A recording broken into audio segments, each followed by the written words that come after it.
Trojan Sports Now. Hello and welcome to Trojan Sports Now. I'm Jonathan Sellers. And I'm Danielle Percival. Stick around as we bring you the latest news and scores from Troy Sports.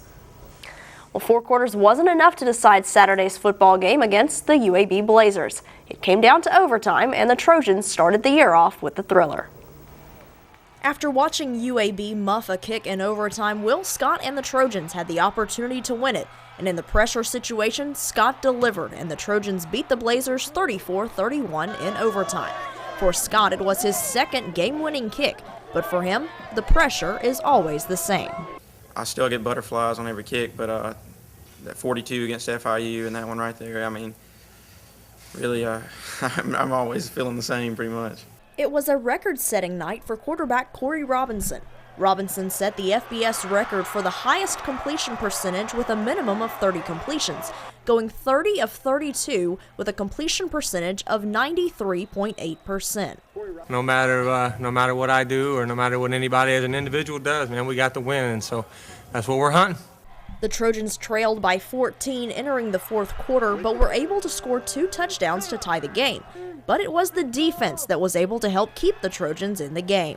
I was real proud of the comeback. I was really proud of our guys hanging in there and our defensive guys. You know, they could have totally shut it down, and they didn't. The defense got us back in the game. They got us the ball back. So we still got some time left. We just got to go down there and punch it back in. And I think Dion actually scored on that drive, running the ball in. He carried like 3 guys in the end zone with him. So it was just a great play and a great drive. The win was the Trojans' first overtime victory as an FBS school. But Scott is hoping they don't make a habit out of playing for overtime. It's a win. You know, I mean, I'm excited to say that I was a part of a team that did that, but, you know, hopefully we don't have any more of those that go into overtime. After a record-setting performance against UAB, Trojan quarterback Corey Robinson is receiving recognition from across the country. Corey Robinson has been rewriting the record book since his freshman season at Troy. But it's not just Troy and Sunbelt records he's setting. It's now on the national level. Robinson set the national record for the highest completion percentage, going 30 of 32 in the game Saturday for a 93.8 completion percentage. And as head coach Larry Blakeney says, perfection was attainable. His 2 incompletions in the course of the game were drops. So, I mean, he could have been 32 for 32 very easily. I mean, he started off pretty hot, and I mean, the only drops was like when receivers kind of dropped the ball, so everything he was throwing was on the money. Of Robinson's 2 incompletions, the first was the second attempt of the game, but the other was a little more costly. Robinson tied Simbird's Troy University record with 20 straight completions before Eric Thomas dropped what would have been the record-setting catch. I'm mad at Eric, I guess. No, I'm just playing. It's all on me. I take the blame for it. I hate that one. That was supposed to be a touchdown, too. When I hit the ground, it popped out, so it won't happen again. Robinson has been nominated for the AT&T All-America Player of the Week as well as the All-State Sugar Bowl Manning Award Player of the Week. Both awards are voted on by the fans, but for Robinson, he's more focused on the game rather than the accolades. I mean, that's cool. That's great. Like I said, man, a win. That's all I'm caring about this year right now. I'll think about all that stuff, you know, post-college. With the first game of the season being a record-setting performance, what are the expectations for the rest of the year? I think there's no ceilings, you know, because every time we get the ball, we can put points on the board and we can score. And if we continue to play fast, no one can stop us. Getting things started this weekend was the soccer team as they played host to the Trojan Classic. The Trojans opened things up against Louisiana Tech Friday afternoon. The Trojans held possession for most of the match, but the Lady Texters used 2 late goals to pick up the win. But the Trojans had a chance to rebound on Sunday, and they came back in a big way with a 5-0 win over Jackson State. 4 different players scored goals in the first half. Cecilia Thorngren, Louise Chang, Nisi Jennings, and Abby Reynolds all scored early on, while Thorngren added a second goal in the second half to end the scoring. Caitlin Buonos recorded the shutout, the second clean sheet of her career. Head coach Chris Bentley was pleased with the way his team came back on Sunday. Girls really responded for Sunday. Earlier in the week, La Tech and Jackson State had played together and drew 0-0. So for us to go in on Sunday and put a game away 5-0, we were really confident with that. Felt like it was a great result for us. Finished our chances, played very well as a team. The cross-country team began their season with the Trojan Invitational Friday afternoon and were up against quality competition. The women's team raced a 3K and competed against some of the top teams in the South region, finishing 5th overall. It was a tough, slow course, but the best showing on the women's side was from Julia Ostendorf, who is the top returner for the team. Following her was freshman Michaela Hodges, who finished 17th, and Marcel Mosley, who finished 26th. On the men's side, they ran a 5K and finished 3rd, with their top performer Enoch Karui finishing in 6th place overall.